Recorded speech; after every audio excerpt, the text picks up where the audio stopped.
ભુજના વિવિધ વિસ્તારોમાં ગટર ચેમ્બરના ખાડાઓથી લોકો હેરાન, નગરપાલિકા તંત્રની આળસ ઉઠતી નથી। ભુજ નગરપાલિકા તંત્ર શહેર આયોજનમાં નિષ્ફળ રહ્યું હોય તેવો વધુ એક ઉદાહરણ કાલે વાણિયાવાડ વિસ્તારમાં જોવા મળેલ, જેમાં ગટરના ચેમ્બરનું ઢાંકણું ખુલી જતા લોકોને હેરાનગતિ થઈ હતી, પરંતુ તંત્ર દ્વારા આ બાબતે કોઈ પણ જાતની કાર્યવાહી હાથ ધરવામાં આવી નથી અને તંત્રની આળસ ઉઠતી ન હોય તે તો છતું જ થઈ રહ્યું છે અને આના લીધે લોકોને નાની નાની વાતે હેરાન થવું પડતું હોય તે સ્પષ્ટપણે દેખાઈ આવે છે। તો આ બાબતે તંત્ર ડિજિટલ ઇન્ડિયાને સાકાર કરે તો સારું। તો વધુ નિહાળીએ સ્થાનિકોના શબ્દોમાં।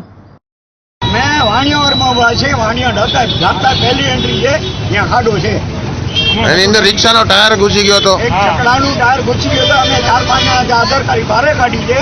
અત્યારે નાનો મામલો આવી જાય બહાર પણ નીકળે નહીં, કે આપણે માચર ગોતતા તો મળતો નહીં હોય એવું પોઝિશન છે વાણિયાવાડને। આ મ્યુનિસિપાલિટીનો આવતો બહુ સારામાં સારો છે કે અહીંયા જે આવા ખાડા ભોલા પડ્યા છે, અમારું પવિત્ર શું આ પરિવર્તન છે આમાં।